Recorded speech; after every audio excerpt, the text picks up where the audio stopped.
Hello, everybody. This is Pastor Willie, and this is the encouraging word for today. Let's talk about goals today. Are you a goal-oriented person? Now, goals are very important. Goals focus us. Goals move us, help us to take the next step.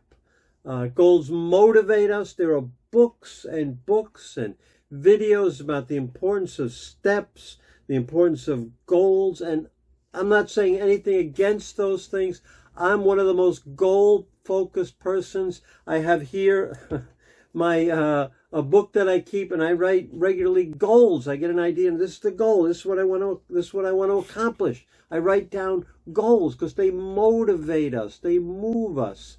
But I notice about my goals, maybe not your goals, but my goals tend to focus on my life.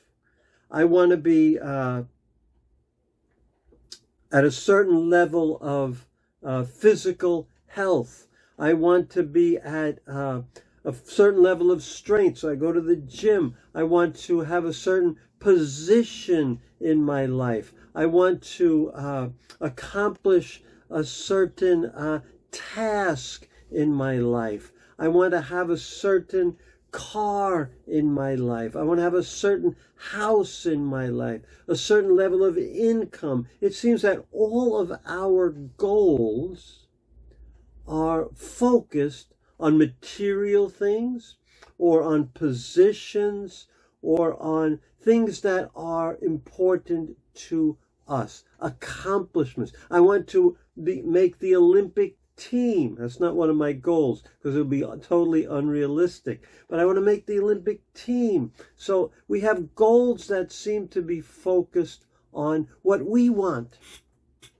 But then we do something dangerous, like reading the Bible. Reading the Bible is dangerous because it challenges us on a level that's deeper than we ever imagined. And so it's dangerous to read the Bible because it'll challenge you. And I read a verse this week that challenged the way I think about goals. It just turned it completely upside down. Simple verse, a little verse, easy to skip over or not even notice. And it's Paul who writes this. And Paul was a very driven person and probably extremely goal-oriented in his life. Definitely a type A personality. Maybe he read all the self-help books would tell you to set certain goals for your life. And people, we even have goals how much water to drink each day. Carry around a gallon of water with you. My goal is to drink a gallon of water for the next 70 days or something like that. We set goals. We put it on our phone. Goals, how many steps we're going to take. So many goals, and they're all good. But reading the Bible challenges the way we look at goals. So Paul writes in 2 Corinthians chapter 5, verse 9, this simple statement.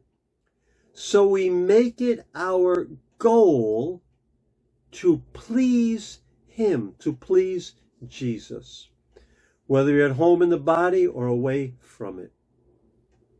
So he says, we make it our goal. We choose our goals.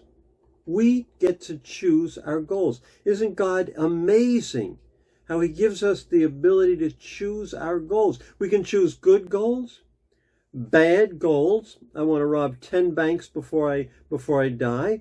Or we can choose goals that in the long run have no meaning. No meaning. So we make it our goal. We choose our goals. And what he says our goals should be is simple. To please Jesus. Is it your goal to please Jesus? I thought about that and I said, what would that look like? Well, maybe Jesus would be pleased if I planted 20 churches. I put that as a goal. Or maybe Jesus would be pleased if I accomplish certain things in my life. But I have a feeling he would be more pleased if I just lived to please him, to please him.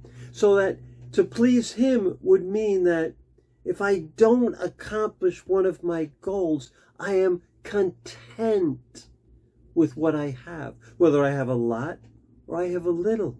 That would be pleasing to Jesus, to be content. So I want to make it my goal to be content and please him. I want to make it my goal, certainly, to forgive those who hurt me. That would definitely please Jesus if I did that. To forgive others their sins against me. Forgive them. Let it go. It would definitely please Jesus if I showed mercy to those who don't deserve mercy. If I helped the poor. If I gave food to someone who was hungry. If I visited someone in prison. If I visited someone in the hospital. If I encouraged someone. If I lived a sacrificial life, it would please Jesus. I think you understand what I'm coming to. If I reached out to my neighbors, it would please Jesus. So the challenge is to put that little verse, 2 Corinthians 5:9, into practice and to live each day in big things and in small things, in success and in failure, in everything. Live with the goal to please Jesus. And then at the end, Jesus will say, "Well done, good and faithful servant." God bless you, and I will see you tomorrow. God bless.